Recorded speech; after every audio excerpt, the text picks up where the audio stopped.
칭찬들은 서문학 교회에 대해서 말씀을 나눠보려고 합니다. 계시록에 나와 있는 7교회 중에서요, 칭찬만 들었던 대표적인 2교회가 있는데요. 그 중에 한 교회가 오늘 읽었던 서문학 교회이고 또 하나가 빌라델피아 교회입니다. 오늘은 서문학 교회를 살펴보면서 서문학 교회를 통하여서 오늘날 교회들이 가야 할 방향과 또 그 위치에 대해서 한번 살펴보려고 합니다. 1절에서 주님은 서문학 교회를 향해 부요한 자라고 칭찬해 줍니다. 그들에 대해서 이러한 부요한 자라고 칭찬했던 그 맥락은 이렇게 말합니다. 그들은 많은 환난과 궁핍이 있었다고 말합니다. 환난과 궁핍이 있었음에도 불구하고도 주님은 이렇게 말합니다. 너가 참으로 부유한 자다 라고 말합니다. 마치 예수님께서 서문학 교회를 향하여서 이렇게 말해주는 것 같아요. 내가 너의 어려움을 안다. 내가 너의 궁핍함도 안다. 너의 환난도 안다 하고 위로해 주시는 말씀 같아요. 그러면서 그들에겐 실상 너희가 부유한 자야 라고 말해 주시면서 그들을 향하여서 그 현재 신앙을 격려하고 독려하면서 그 신앙 안에 잘 견뎌나가고 있고 인내하고 있는 것을 지속적으로 해나가라 라고 말씀해 주시는 것 같습니다. 그들은 생활 가운데 궁핍한 삶을 살아가고 있었습니다. 그러면서도 불구하고도 신실한 신앙을 지켜가고 있었거든요. 비록 그들의 생활은 궁핍하지만 그들의 마음은 무엇을 알 수 있습니까? 여유로웠음을 알 수 있습니다. 그들의 신앙과 그들의 마음이 여유로웠음을 이야기하고 있거든요. 생활의 궁핍과 환난이 서문학 교회와 그리고 각 성도들도 믿음을 배신하지 아니하고 성장할 수 있었던 그 배경은 무엇이었을까요? 그들은 바로 자족하며 살았던 것입니다. 자족이라는 말은 스스로 만족하며 산다라는 뜻입니다. 있는 것에 만족하며 산다라는 뜻입니다. 우리가 서문학 교회에 살펴보는데요, 이곳에서 오해하지 말아야 할 것이 있습니다. 우리가 자칫 오해하여서 서문화라는 그 지역 자체가 다른 지역에 비해서 매우 가난하고 또 빈곤층이 거주할 것이라고 우리 생각합니다. 그래서 아마 서문학 교회가 가난하지 않았을까, 생활이 궁핍하지 않았을까 이렇게 생각하는데요, 그렇지 않습니다. 서문학 지역은요, 항구 도시로서 동방과 서방을 연결하는 해상 무역 중심지였다고 합니다. 그래서 이곳을 통하여서 다양한 물품들이 유통되고 또 이걸 통하여서 도시가 점점 번성해 나갔다라고 합니다. 그래서 로마 시대 때는요, 서문화 이 지역이 도로가 잘 정비되어 있었고 공공 건물이나 신전, 극장들이 잘 갖추어진 곳이라고 합니다. 또한 수준 높은 교육기관이 있었다고 합니다. 그래서 이곳 출신들의 사람들이 유명한 철학가나 웅변가나 이런 정치가들이 나타났다고 합니다. 서문화에게는 또 하나 좋은 점이 있었습니다. 비옥한 땅이 있었습니다. 그래서 그들에게선 포도주와 질 좋은 포도주와 올리브 그리고 몰약이 그들에게서 생산되었습니다. 그래서 많이 수출하기도 했는데요. 그 중에서 이 세 가지 용품 중에서요, 이 몰약은 그 지역의 특산물로서 사용되었습니다. 몰약은 향재료일 뿐만 아니라 약재로서도 많이 사용되고 있거든요.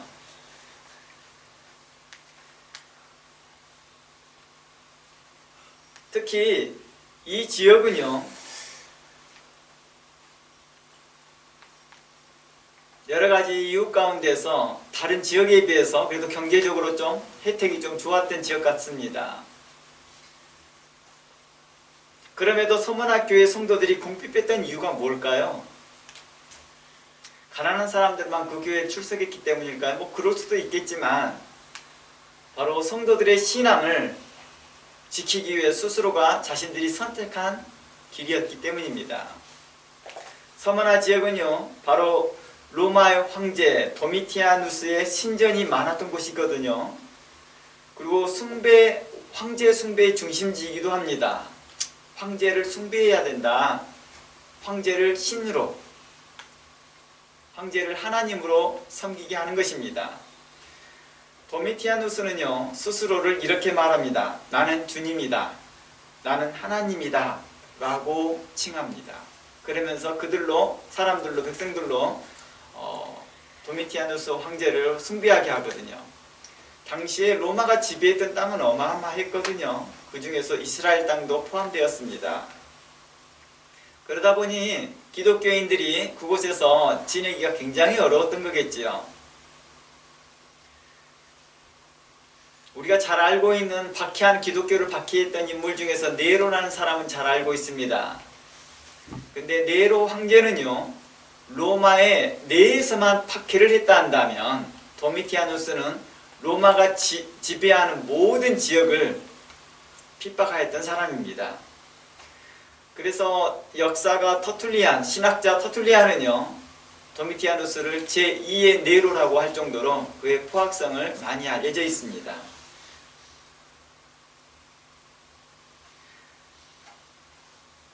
그리고 황제 숭배를 거부하거나 이랬으면 또 이로 인하여서 어려운 문제가 많이 발생되거든요. 처형을 당하거나 또 재산이 몰수되기도 하였습니다.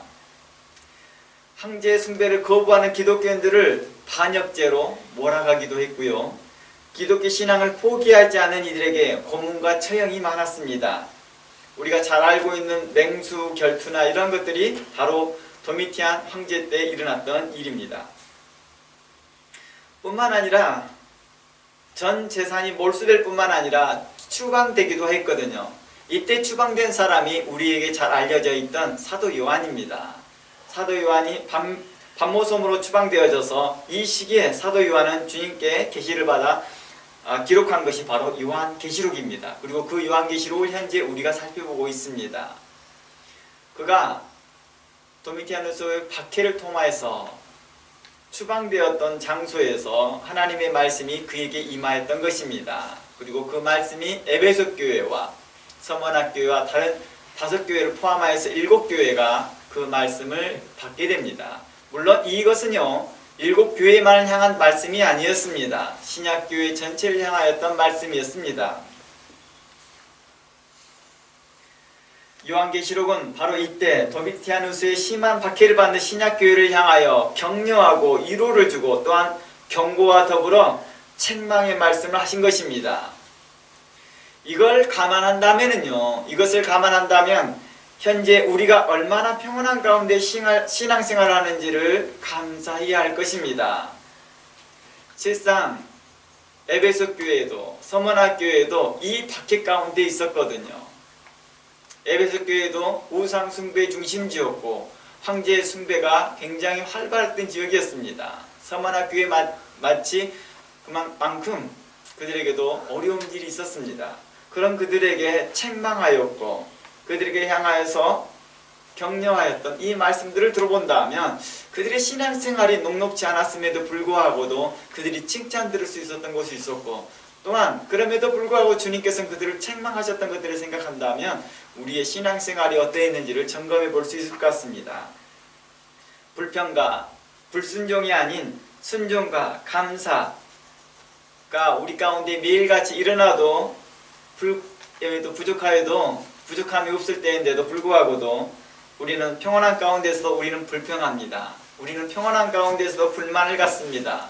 우리는 평온한 가운데서 불순종하는 우리의 모습은 매우 우리 모습과 또 서머나 교회와 에베소 교회와 대조적인 모습이라 할 수 있을 것 같습니다.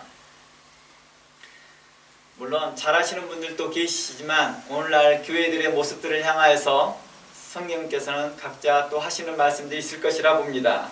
오늘 서머나 교회를 통하여서 각 교회들과 각 성도들과 또 우리 교회들이 어떻게 행해야 될 것인지 살아가야 될 것인지를 기준을 잡았으면 좋겠습니다. 교훈을 얻었으면 좋겠습니다.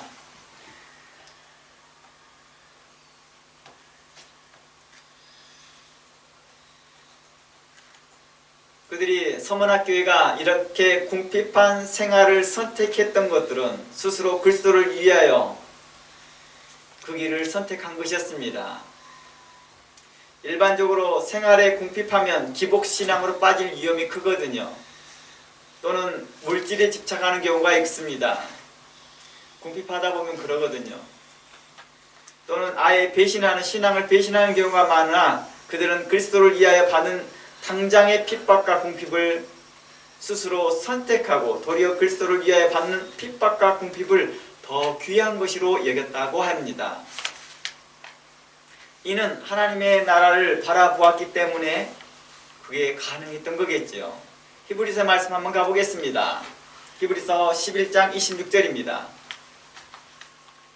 히브리서 11장 26절입니다. 히브리서 11장 26절 보면 그리스도를 위하여 받은 수모를 애굽의 모든 부하보다 더 큰 재물로 여겼으니 이는 상 주심을 바라봄이니라. 이것은 모세를 향하여서 기록되어진 내용입니다. 그러나 이 말씀을 당시에 신약 성도들에게 격려되어지는 말씀이 될 것입니다. 그리스도를 위하여 받은 수모를 애굽의 모든 부하보다 더 큰 재물로 여겼다라고 말합니다. 이 본문을 자세히 보면은요, 그리스도를 위하여 받는 박해와 핍박과 어려움을 뭘로 생각했습니까? 더 큰 재물로 생각했다는 것입니다. 다른 부하보다 더 큰 재물이라고 말합니다. 그러니까 그들에게 있어서 이 말씀을 그대로 서문학교회에게 적용되고 있는 것입니다. 서문학교회를 향해서 너희가 환난을 받고 궁핍하다. 그러나 실상 너희들은 부유한 자다라고 말합니다. 왜 그래요? 도리어 그리스도를 위해 받은 그 수모와 핍박이 그들에게 큰 재물이 되었기 때문이죠. 더 큰 부하가 되었기 때문이라고 말하는 것입니다. 그들은 바로 하나님의 나라에서 받을 그 상급을 생각했던 것이고 하나님 나라에서 받을 그 상, 바로 구원의 은총을 또 생각하였기 때문입니다. 당시 도미티아누스 황제는요, 사람들에게 황제 숭배를 강화시킬 뿐만 아니라 자신을 하나님으로 세뇌시키기 위해서요, 주님이고 하나님이다, 나는 구원자다, 메시아다. 물론 이제 이 맥락은 유대인들을 향한 맥락이겠죠. 기독교인들을 향한 맥락이겠죠. 그러나 보편적으로 이야기할 때는 나는 주님이다, 하나님이다라고 세뇌시키기 위해서 그들은 조직적인 통제를 하기 시작합니다. 그래서 백성들을 과거에는 네로 때는 로마 시내 안에서만, 로마라는 도시 안에서만, 로마라는 그 나라 안에서만 일어났다 한다면 이젠 도미티아누스 황제 때는요, 이제 자신이 지배했던 모든 나라에 이걸 시행하게 합니다. 바로 콜레기움입니다. 콜레기움이라고 하는 이 단어가 무슨 뜻이냐면, 우리나라 말로 굳이 번역한다면, 우리나라 말로 이해한다면 조합이란 뜻입니다. 조합, 협동조합, 이런 의미입니다.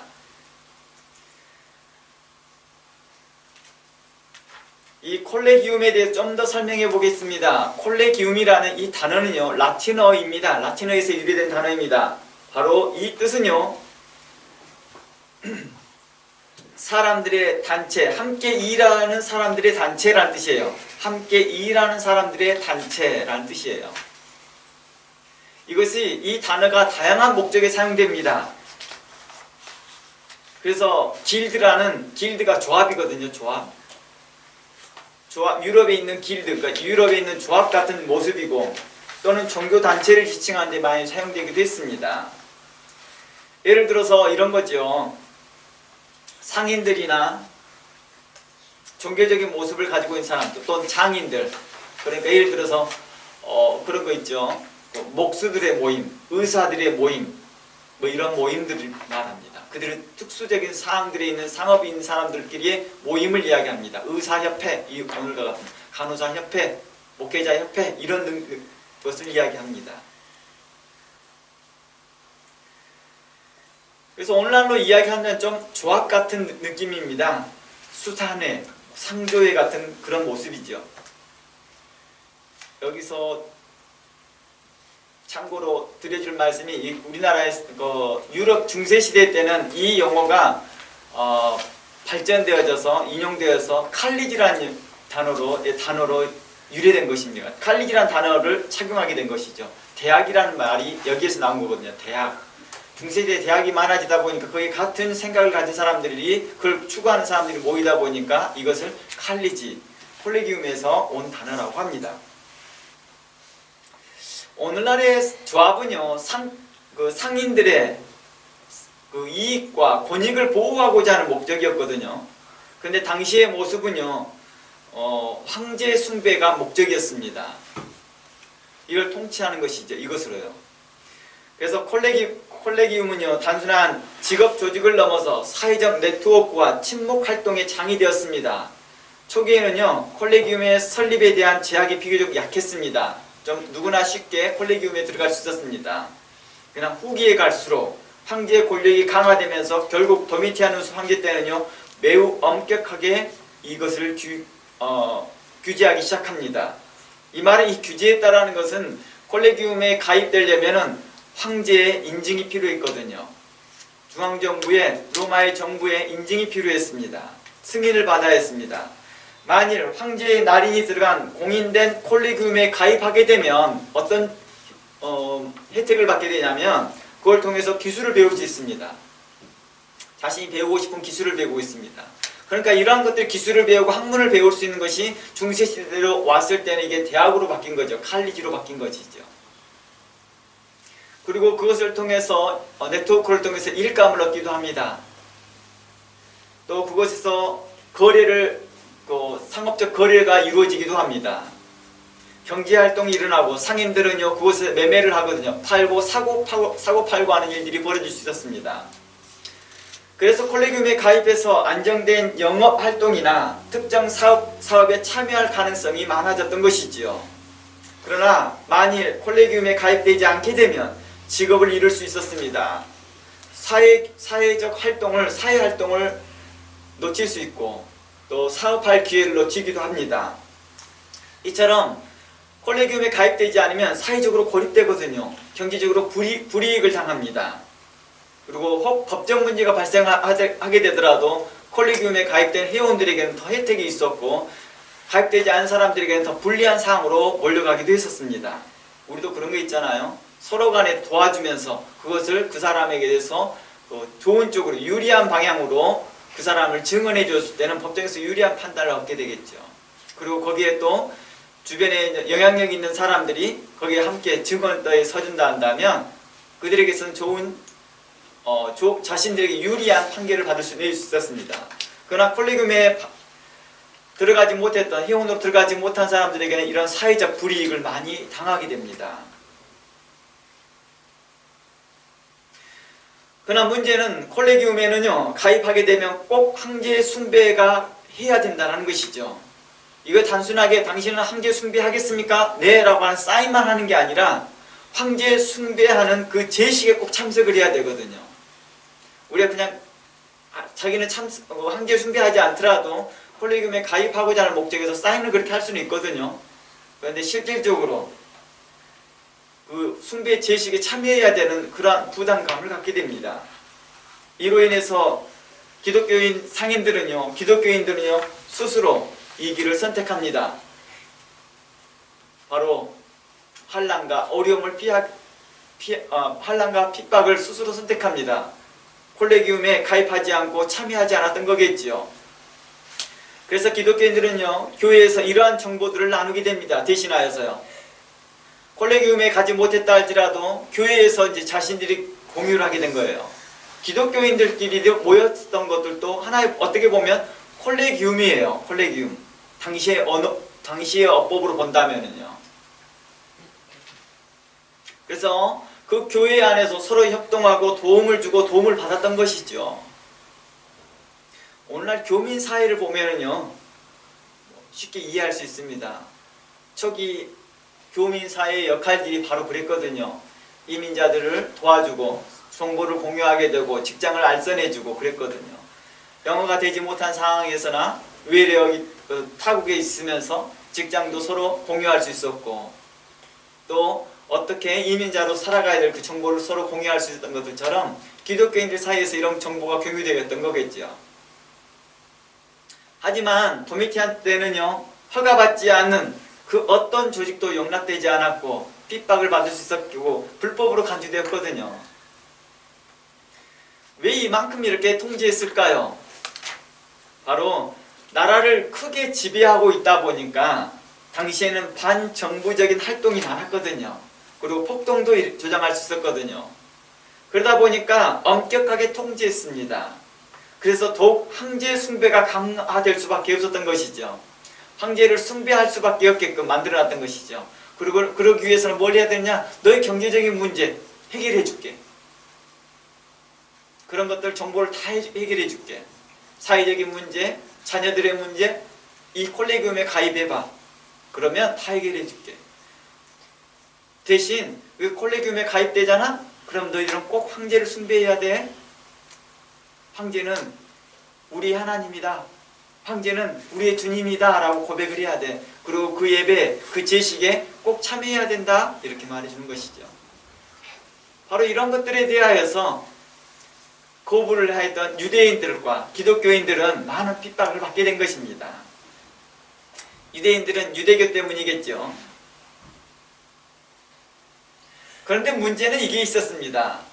교회는요, 유대교와 달리 늦게 발생된 단체였습니다. 당시에는요. 당시엔 로마에서는 기독교를요, 유대교의 한 분파로 생각했거든요. 그리고 그 분파도 불법적인 분파로 생각했습니다. 왜냐하면 유대인들이 기독교인들을 인정하지 않았으니까요. 도리어 핍박을 했으니까요. 그래서 그들을 향하여서 서문학교를 향하여 이렇게 말합니다. 너희가 환난과 궁핍에도 너희가 잘하였다. 그러나 너희들은 참으로 부유한 자다. 너희 가운데 유대인이라는 자들이 있었는데 그 해는 실질적으로 사단의 해다 라고 말을 했던 것이죠. 그들은 계속해서 기독교인들을 자기네들도 실질적으로 핍박을 받고 있지만 그래도 유대교는 역사와 시간들이 많아서 정통성이 있어서 인정을 받았거든요. 로마에서요. 부분적으로. 그러나 기독교는 그러지 못했거든요. 그래서 유대교 쪽에서는 기독교를 불법적인 모임으로 계속해서 고소하고 고발했던 거겠죠. 그러니까 자신들이 직접 핍박할 수 없는 범위에 있다면 고발해버리는 겁니다. 그러면 저 모임은 불법적인 모임이에요. 이렇게 말하는 것이죠. 우리가 이렇처럼 야비한 삶을 살아갈 때가 많아요. 어느 조직이나 심지어 기독교 단체 내 조직에서도 그러기도 합니다. 조금의 단체가 좀 적거나 그러게 되면 그 단체를 향하여 불법적인 모임이에요. 등록되지 않는 모임이에요. 자신들은 기득권 세력을 유지하기 위해서 그런 경우가 종종 있잖아요. 이러한 것들을 하나님께서는 그렇게 좋아 생각하지 않겠지요. 이건 성도의 모습도 아닐 것입니다. 그래서 유대교를 가지고 있던 그들을 향하여서 주님께서 이렇게 말합니다. 그들은 사단의 회야. 이렇게 말합니다. 그들은 자칭 하나님의 회라고 말하나 그들은 사단의 회다 라고 그들에게 대하여서 책망합니다. 그러면서 서문학교를 위로합니다. 너희들이 잘하고 있단다. 내가 너희들 마음 안다. 내가 너희들의 생각을 알고 내가 너희들의 환난과 어려움을 다 안다 라는 그런 맥락에서 너희들은 부유한 자다 라고 칭찬해 주셨던 것입니다.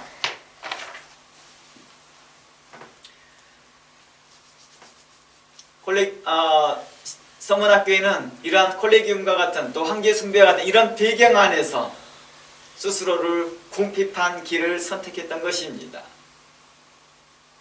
그들이 잘할 수 있었거든요. 그들도 경제적으로 활동을 잘할 수 있었거든요. 하지만 그들 스스로가 포기했던 것이죠. 주를 위해서 말입니다. 우리가 과거에 그런 일들이 많았어요.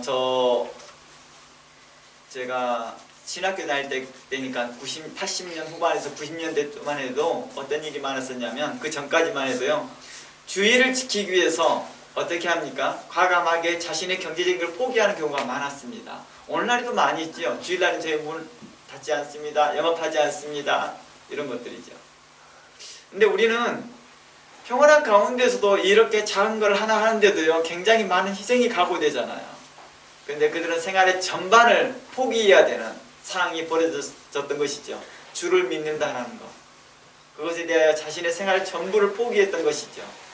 그리고 궁핍한 생활을 선택했던 것입니다. 그러니까 지금 우리가 신앙생활하면서 뭐 때문에 어려워요, 뭐 때문에 어려워요 말을 하는 말들이 서문학교회와 비교해 본다면 참으로 부끄러운 것들이 많을 거라 봅니다.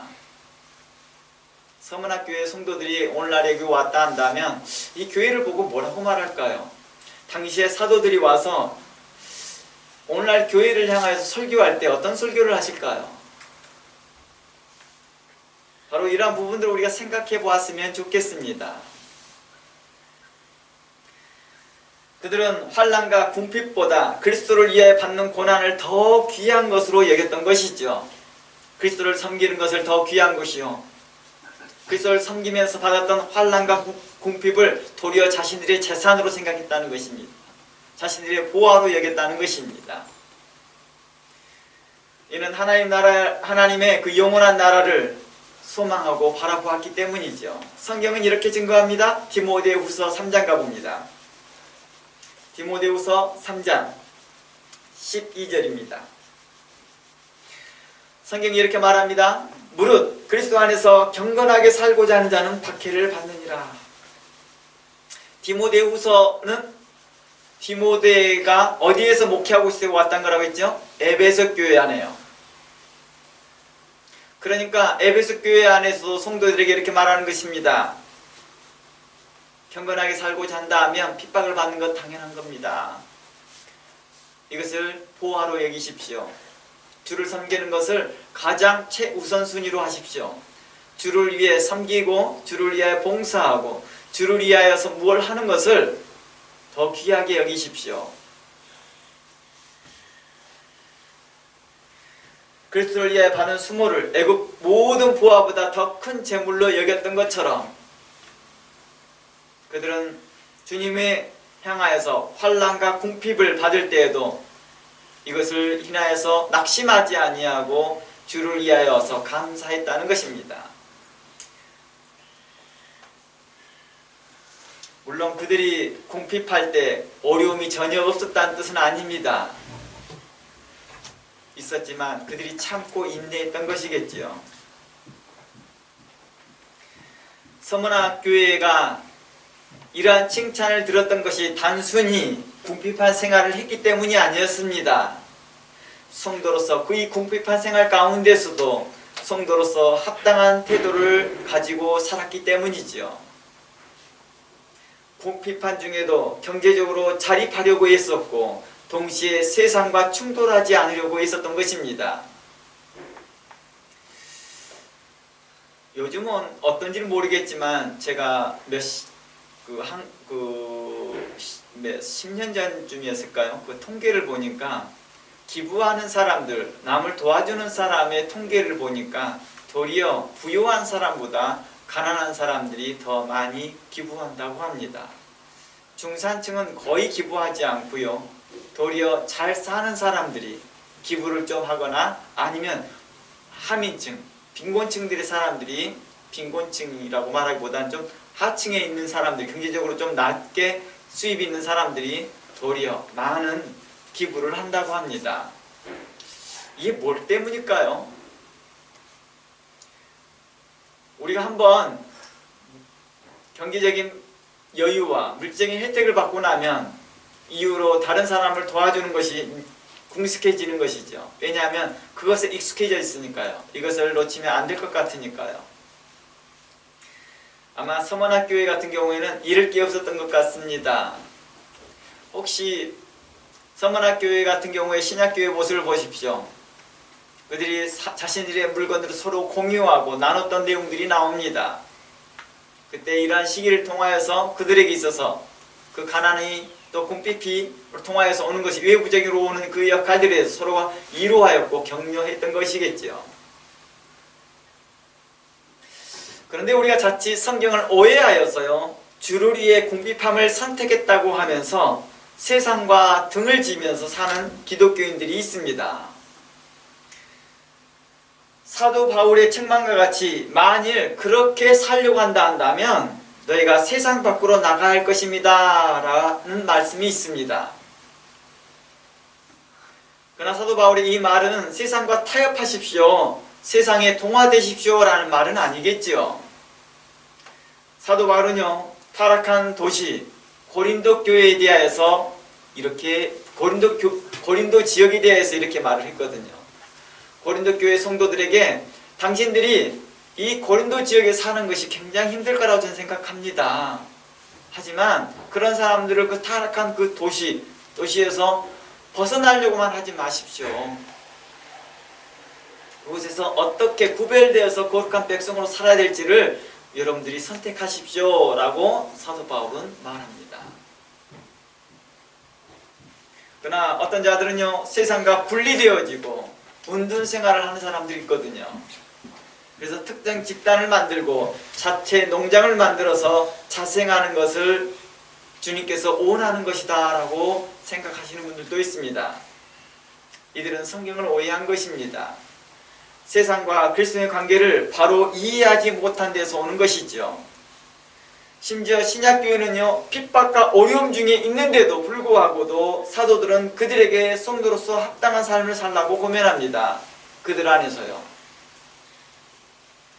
혹 신약교회 때처럼 핍박 때문이라면 우리는 이해할 수 있습니다. 근데 만일 그렇지 않은데 일부러 집단 농장을 만들고 스스로 운둔 생활을 한다는 것은 성경을 오해한 자들이겠지요. 성경은 우리가 어두운 세상에 나가 그곳에 빛과 소금의 삶을 살라고 우리에게 요청합니다. 성경은 처음부터 이렇게 전제합니다. 세상은 어둡다라고요. 그래서 세상의 빛이다 라고 했던 것이겠죠. 그것을 밝히라고 하는 것입니다. 그래서 우리에게 가서 착한 행실을 보이라고 말합니다. 그리하여 세상이 하나님께 영광을 돌리게 하라고 말합니다. 우리의 착한 행실을 보고 하나님께 영광을 돌리게 하라 했다는 것입니다. 세상에서 빛과 소금의 삶을 살도록 성경은 우리에게 계속 독려하고 있고 교훈하였습니다. 사도들은 이렇게 교훈합니다. 디도서 2장 9절 한번 가봅니다. 디도서 2장 9절입니다. 종들은 자기 상전에게 범사에 순종하고, 디도서 2장 9절입니다. 종들은 자기 상전들에게 범사에 순종하며 기쁘게 하고 거스려 말하지 말라라고 말합니다. 훔치지 말고 라는 이 단어가 들어가 있죠. 여기서 훔치지 말고라는 이것은 뭘까요? 당시에 콜레기움에 가입되지 못한 자들은 궁핍해지다 보니까 훔치는 경우가 생기겠지요. 물건을 도둑질하는 경우가 생긴다는 것입니다. 그러면서 이렇게 핑계를 댑니다. 세상이 나를 압제하여서 내가 직장을 잃었다라고 생각합니다. 그러나 사도 바울은 이렇게 말합니다. 스스로 일하라. 찾아서 일을 하라고 말합니다. 주변 환경 탓을 하지 말고 일을 해서 너의 손으로 수고한 것으로 먹으라고 말합니다. 오히려 참된 신실성을 나타내라고 말합니다. 범사에 우리 구주 하나님의 교훈을 빛나게 하려 함이다 라고 말합니다. 종들은 자기 상전들에게 범사에 순종하라고 말했던 이 말은, 이 상전들은요, 대부분의 사람들이 어떤 사람들이었을까요? 콜레기움에 가입된 사람들이었습니다. 그러니까 내가 장사를 해요. 그리고 나는 콜레기움에 가입된 사람이에요. 그런데 직원들은 콜레기움에 거의 가입 안 해도 됩니다. 직원들은요. 여기 협회이니까요. 협회는 누구만 등록하면 돼요? 그 사장만. 조합에 가입된 사람이 그 회사원 모두가 가입할 필요는 없는 거잖아요. 그러니까 자신이 직장생활을 믿지 않은 자들에게 직장생활을 합니다. 그러한 상견들에게 뭐라고 말합니까? 기쁘게 순종하라고 말합니다. 골로새 말씀 한번 가봅니다. 더 내용을 좀 더 자세하게 볼 수 있습니다. 골로새 3장 22절입니다. 골로새 3장 22절 말씀이 이렇게 말합니다. 종들아, 모든 일에 육신의 상전들에게 순종하라고 말합니다. 육신의 상전들에게 순종하십시오. 사람을 기쁘게 하는 자와 같이 눈가림만 하지 말고 오직 주를 두려워하여 성실한 마음으로 하래요. 당시에 기독교인들이 비그리스도인들에게 대하여 일 안에서 일한다는 게 쉽지 않았을 것입니다. 또 그들의 비방과 또 그들의 눈치를 보면서 직장 생활을 했어야 되거든요. 그럼에도 불구하고도 사도들은 이렇게 말합니다. 사람을 이렇게 보게 하는 자와 같이 눈가림만 하지 말고 주를 섬기듯이 성실한 마음으로 하십시오. 오늘날 우리들의 모습들에게도 볼 수 있습니다. 기독교인들에게 대하여서 직장생활을 당신들은 어떻게 하고 있습니까? 믿지 않는 자들이 할지라도 그들에게 순복하십시오 라고 말하는 것입니다. 그리고 주를 섬기듯이 그를 섬기라고 말합니다. 성실한 마음으로 하라는 뜻이죠. 그러니까 주를 섬기듯이 그들을 성실한 마음으로 하라. 23절 무슨 일을 하든지 마음을 다하여 죽게 하듯 하고 사람에게 하듯 하지 말라. 이는 기업의 상을 죽게 받을 줄 아나니 너희는 주 그리스도를 섬기느니라 라고 말합니다. 실상 여기에서 보면 어떻게 말합니까? 당신들이 그 상전들에게 대하여서 죽게 하듯 하고 성실한 마음으로 한다 할지라도 그것이 주를 섬기는 것이다 라고 말하는 것입니다. 너희가 사람 섬기는 게 아니야. 너희는 주를 그리스도를 섬기는 것이다 라고 말. 왜 그런 말을 쓰게 돼요? 너희가 그리스도의 도를 빛나게 하는 것이고 주의 말씀을 순종하기 때문이라는 맥락이지요. 그 상전이 그리스도란 뜻이 아니라 주의 말씀을 듣고 그렇게 행동하기 때문에 결국은 너희는 그리스도를 섬기는 것 같다 라고 말하는 것입니다. 사도 베드로도 이러한 맥락에서 이야기합니다. 베드로전서 2장 18절 가봅니다. 베드로전서 2장 18절입니다. 이곳에 보면 사환이라는 단어가 나오거든요. 18절에 보면 이 사환들도 같은 단어입니다. 종들이란 뜻입니다. 직원들이란 뜻입니다. 직원들아 범사에 두려움으로 주인에게 순종해라 라고 말합니다. 선하고 간용하는 자에게만 아니라 또한 까다로운 자에게도 그러하라고 말합니다. 직장생활을 하다 보면 이런 일들이 발생될 수 있겠지요. 까다로운 사람들을 만날 수 있습니다. 그럼에도 그런 사람들에 대하여서 순종하라고 말합니다. 19절 부당하게 고난을 받아도 하나님을 생각함으로 슬픔을 참으면 이는 아름다움이라 라고 말합니다. 당시에 부당하게 대우를 받는 경우가 기독교인들에게 해당이 된다면 콜레기움하고 관련되어 있겠지요. 또 물론 이런 것이 꼭 그것이 아니라 할지라도 그 사람의 개인적인 개인적인 그 성격상으로 여러 가지 이유로 이런 일들이 나타날 수도 있습니다. 우리가 사회적으로 살아다 보면 실질적으로 그렇잖아요. 다 기질이 다르고 성격이 다르고 모양이 다 다릅니다. 그러다 보니까 서로 충돌이 일어나는 경우가 많거든요. 특히 이러한 일들에 있어서 자신의 주인에게 자기 사장님들에게 순종하고 복종한다는 것이 쉽지 않은 일이었습니다. 그럼에도 불구하고도 순종하라고 말합니다. 그러면서 이렇게 말합니다. 부당하게 고난을 받는다 할지라도 하나님을 생각해라. 그리고 그 슬픔을 참는다 하면 이는 하나님 앞에 아름다운 것이다. 이 말은 다른 말로 말한다 하면 이렇게 말합니다. 너희들에게 재산이 될 거야. 너희의 부요함의 재산이 될 것이다 라고 말합니다.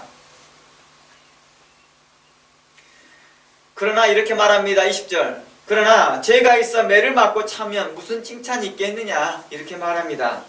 그러나 선을 행함으로 고난을 받고 참으면 이는 하나님 앞에서 아름다운 것이요 너희들에게 부요한 재산이 될 것이다 라고 말하는 것입니다. 21절 이를 위하여 너희가 부르심을 받았다 라고 말합니다. 핍박과 어려움과 환난이 있을 것을 이야기합니다. 그러나 너희가 이런 일들의 부르심을 받았다. 그리스도도 너희를 위하여 고난을 받사 너희에게 본을 끼쳤으니 그 자취를 따라오게 하였다는 것입니다. 그리스도께서 우리에게 보이셨던 그 모습을 또한 사도들에게 또 제자들에게 또 성도들에게 본을 받아 따라오라 하였다는 것입니다. 사도 바울은요 그리스도를 믿는 것과 또 그를 위해 고난을 받는 것이 모두 하나님의 은혜임을 고백합니다. 빌립보서 1장 29절 한번 가봅니다. 빌립보서 1장 29절입니다. 보면 이렇게 말합니다. 그리스도를 위하여 너희에게 은혜를 주신 것은 다만 그를 믿을 뿐만 아니라 또한 그를 위하여 고난도 받게 하려 하심이라 라고 말합니다. 그리스도를 위하여 너희에게 은혜를 주신 것은 다만 그를 믿게 할 뿐만 아니라 고난도 받게 하는 것입니다. 즉 고난을 하나님의 은혜에 포함하였다는 것입니다.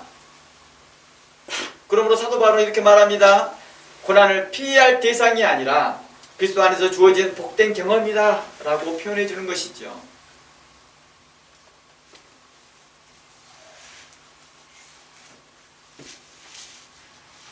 즉 성경은 이렇게 말하는 것이죠. 고난을 받는 것이 너희에게 보화가 되고 있습니다. 즉 이렇게 말하는 것이죠. 사람들에게요. 다른 사람들은 이 보화를 받고 싶어도 받지를 못해. 너희들은 그리스도를 인하여 받잖아 라고 말하고 있는 것이죠. 바로 이 고난이 결국 하늘의 상급을 보장이 되어지고 그 하늘의 상급이 너희에게 있을 것을 이야기하기 때문이겠죠. 그러므로 로마서 8장은 이렇게 말합니다. 현재 고난은 장차 우리에게 나타날 영광과 좋게 비교할 수 없도다 라고 로마서 8장 18절은 이야기합니다. 현재 고난은 장차 우리에게 나타날 영광과 비교할 수 없대요. 히브리서 11장 35절 말씀에서는 이렇게 말합니다. 이 내용들이 당시의 초대교회 모습이 초대 신약교회 모습과 비슷하지 않을까 생각하여 히브리서 11장을 언급하였습니다. 히브리서 11장 이 내용은 과거의 선지자들의 모습이었습니다. 구약의 선지자들의 모습을 인용하였으나 신약의 성도들에게도 아마 해당되는 말씀일 것입니다. 여자들은 자기의 죽은 자들은 부활로 받아들이기도 하며 또 어떤 이들은 더 좋은 부활을 얻고자 하여 심한 고문을 받되 구차히 풀려나기를 원하지 아니하였으며 또 어떤 이들은 조롱과 책찍질뿐만 아니라 결박과 옥에 갇힌 시련도 받았으며 돌로 치는 것과 톱을 껴는 것과 시험과 칼로 죽임을 당하고 양과 염소의 가죽을 입고 유리하여 궁핍한 환난과 학대를 받았다. 이런 사람은 세상이 감당하지 못하였다라고 말합니다. 이 모습이 신약 성도들이 그대로 나타났던 모습이거든요.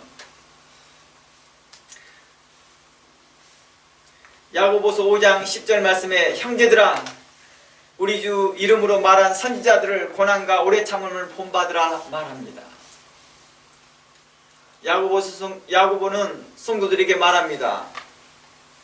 5장 10절에서 형제들아 주의 이름으로 말한 선지자들을 들의 그 고난과 오래 참음을 본받으라고 말합니다.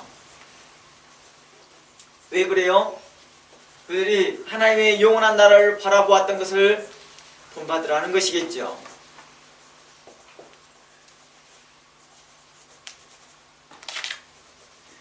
성경은 이렇게 말합니다. 마태복음 5장 11절에서 12절 말씀 읽고 우리 마무리해보고자 합니다.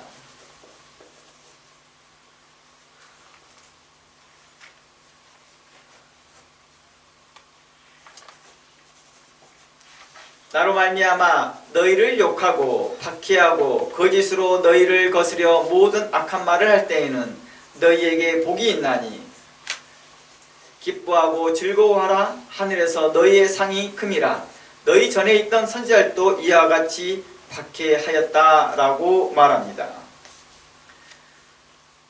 바로 이 본문을 통하여서 보면 어떤 일이 발생되고 있습니까? 주를 위하여 받는 박해와 어려움들이 우리에게 복이 있다라고 말하고 있습니다. 그러므로 그 박해 때 너희들이 기뻐하고 즐거워하라라고 말합니다. 사도행전 5장을 가보면 사도 바울이요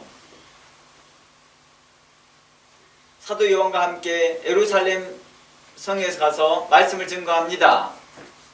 성전 미문에 앉아있던 사람에게 안진병을 향하여서 내게 금과 은은 내게 없으나 나사렛 예수의 이름으로 일어나 걸으라 할 때 그 사람이 일어나 걸어와 성전에서 찬미합니다. 사람들이 이게 무슨 일인가 하여 사람들이 몰렸을 때 베드로는 그 자리에서 하나님의 말씀을 선포합니다. 그리고 그 사람들이 그 선포하는 일들을 보고 대제사장이 보면서 이상하다 하고 난 후에 사도 요한과 베드로를 붙잡습니다. 그리고 예수 그리스도의 부활을 증거하지 말라라고 붙잡아 놓습니다. 그리고 감옥에 가둡니다.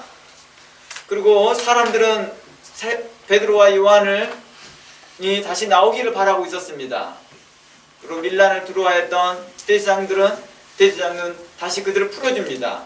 그러면 그 때리면서 이렇게 말하면 다시는 예수 그리스도에 대해서 말하지 말아라 이렇게 말합니다. 그들에게 때리고 채찍질하고 난 후에 내어보낼 때 그들은 이렇게 말합니다. 그는 기뻐하며 돌아왔다라고 말합니다. 도리어 그리스도를 위하여 받는 핍박을 당연시 여겼다, 좋게 여겼다라고 표현합니다. 12절 기뻐하고 즐거워했다는 것들처럼 말입니다. 물론 그들이 아픔을 느끼지 못했다는 뜻이 아닙니다. 그들이 모욕감을 전혀 느끼지 못했다는 뜻이 아닙니다.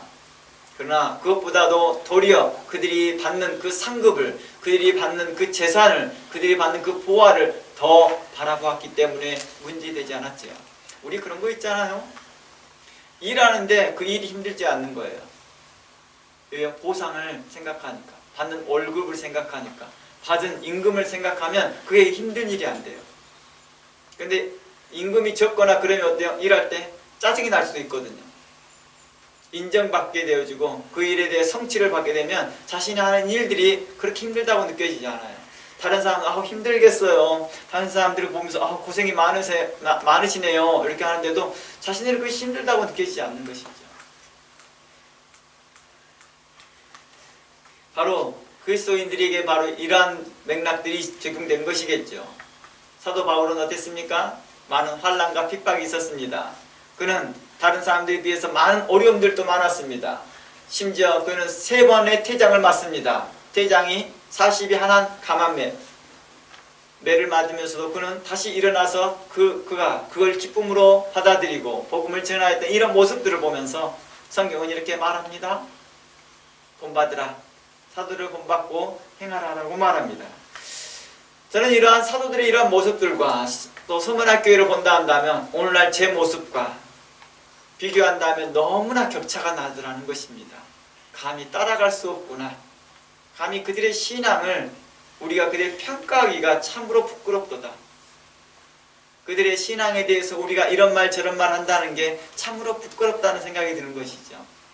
우리가 좀 전에 앞전에 살펴보았던 에베소 교회에도 우리가 4번에 걸쳐서 살펴보았던 이 에베소 교회를 통하여서도 우리가 그들 교회에 대해서 함부로 평가할 만한 교회가 아니었다는 것입니다. 도리어 본받을 것들이 더 많았던 교회였던 것이죠. 그럼에도 불구하고도 우리가 에베소 교회를 살펴보았던 것은 우리에게 대하여 가야 할 방향을 보기 위한 것이었습니다. 주께서 무엇라 말씀하시는지를 보고자 했던 것이죠. 오늘도 우리가 서문학교를 통해서 보고자 하는 것은 우리와 서문학교를 비교해서 그 서문학교를 칭찬만 하고 끝날 문제가 아니라 바로 우리가 어떻게 서문학교회처럼 그렇게 선한 길로 갈 수 있을 것인지를 생각하고 고민하고자 하는 것입니다. 그리고 또한 우리 안에서 그런 성실함이 나타났으면 좋겠습니다. 하나님의 그 거룩함을 인하여서 우리가 받는 그 핍박과 어려움을 인하여서 우리가 하나님께 감사할 수 있는 그런 마음들이 어디로부터 왔을까 다시 한번 고민해 보면서 우리가 신앙생활 했으면 좋겠습니다. 우리가 갖는 이 혜택과 평온한 이 신앙생활이 하나님의 은혜임을 우리는 다시 한번 고백해야 할 것입니다. 오늘의 특송하신 찬양과 같이 이 모든 것이 다 하나님의 은혜였습니다. 그 은혜임을 우리는 잊지 않아야 할 것입니다. 또한 오늘의 기도와 같이 우리가 이 말씀이 우리 삶에 적용될 수 있도록 우리는 힘써야 할 것입니다. 그러니 각 사람들이 우리를 스스로를 돌아보면서 하나님 말씀 안에서 성실하게 신실하게 성장되어지기를 주의 이름으로 축원합니다. 다 함께 기도합니다. 하나님 감사합니다. 지금까지 하나님의 말씀을 우리에게 선포케 하시고 듣게 하시고 알게 하심을 감사합니다.